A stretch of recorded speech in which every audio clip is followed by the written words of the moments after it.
Hi friends, అస్సలాము అలైకుమ్, నమస్తే. అందరూ ఎలా ఉన్నారు? Welcome to my YouTube channel Begums kitchen. So ఈరోజు మనం చేయబోతున్నాం క్యారెట్ రైస్. దానికోసం ముందుగా క్యారెట్ని తురుముకొని ఉంచేసుకుందాం. నేను ఇక్కడ ఒక ఆనియన్ ఫుల్గా కట్ చేసుకున్నాను, అంటే పొడవుగా. ఇంకా కొంచెం ఒక పచ్చిమిరపకాయని చీరుకొని హాఫ్గా కట్ చేసేసుకున్నాను. ఇక్కడ నేను 1.5 పౌసర్ అన్నమాట. మీ దాంట్లో కొలతకి ఏమి ఉంచుకుంటారో అది. దాంతో నేను 1.5 రైస్ వేసుకొని దాన్ని ఒకసారి వాష్ చేసేసి 2 టైమ్స్ వాష్ చేసేసుకొని నానబెట్టుకొని ఉంచేసుకున్నాను. ఇప్పుడు స్టవ్ ఆన్ చేసుకొని కుక్కర్ని పెట్టేసుకోండి. కుక్కర్లో కొంచెం ఆయిల్ని కూడా యాడ్ చేసుకోండి. ఆయిల్ హీట్ అవ్వగానే మసాలా దినుసుల్ని యాడ్ చేసుకోండి. దీనిలో లవంగం, దాల్చిన చెక్క, ఇలాయచీ, 2 బిర్యానీ ఆకులు కూడా ఉన్నాయన్నమాట. ఇప్పుడు దాంట్లోనే ఉల్లిపాయని కూడా యాడ్ చేసుకొని బాగా దోరగా వేయించేసుకోండి.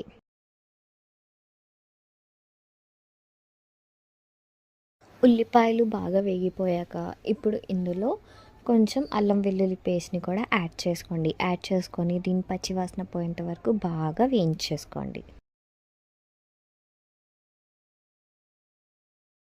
ఇప్పుడు కొత్తిమీర, పుదీనా వేసుకొని ఒకసారి కలిపేసుకోండి.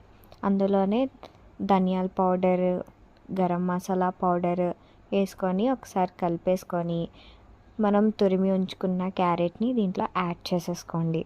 యాడ్ చేసుకొని రెండు మిక్స్ అయ్యేలాగా బాగా కలిపేసుకొని కాసేపు మగ్గడానికి ఉంచేయండి. క్యారెట్ అయితే బాగా మగ్గిపోయింది. దీన్ని ఒకసారి కలిపేసుకుందాము. నేను లో ఫ్లేమ్లో క్యారెట్ని మగ్గడానికి ఉంచాను అన్నమాట. మీరు అలాగే ఉంచేసుకోండి. ఇప్పుడు నేను తీసుకున్న రైస్కి డబల్ వాటర్ని యాడ్ చేస్తున్నాను. మీరు ఎంత క్వాంటిటీలో రైస్ తీసుకుంటున్నారో కొలత పెట్టుకున్నారో ఆ కొలతతోనే వాటర్ డబల్ వేసుకోండి. 1 అయితే 2, 2 అయితే 4 ఆ లెక్కన వేసుకొని ఒకసారి కలిపేసుకొని దాన్ని కొంచెం సాల్ట్ యాడ్ చేసుకొని బాయిల్ రావడానికి వదిలేసుకోండి హై ఫ్లేమ్లో. వాటర్ అయితే బాగా బాయిల్ అయిపోయింది. ఇప్పుడే కావాలంటే సాల్ట్ని కూడా చెక్ చేసేసుకోండి. తక్కువైతే యాడ్ చేసేసుకోండి. ఇక్కడ నేను రైస్ని యాడ్ చేసేసుకుంటున్నాను. రైస్ని యాడ్ చేసుకొని బాగా ఒకసారి కలిపేసుకొని మూత పెట్టేసుకొని ఒక 2 విజిల్స్కి వదిలేయండి.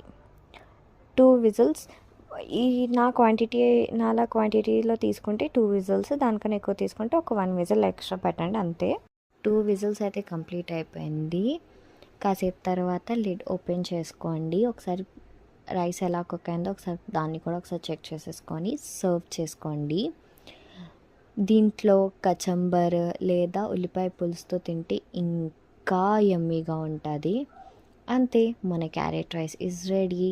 వండండి, తినండి, ఎంజాయ్ చేయండి. వీడియో నచ్చినట్టయితే లైక్ చేయండి, షేర్ చేయండి, కామెంట్ చేయండి, సబ్స్క్రైబ్ కూడా చేయండి. Thanks for watching.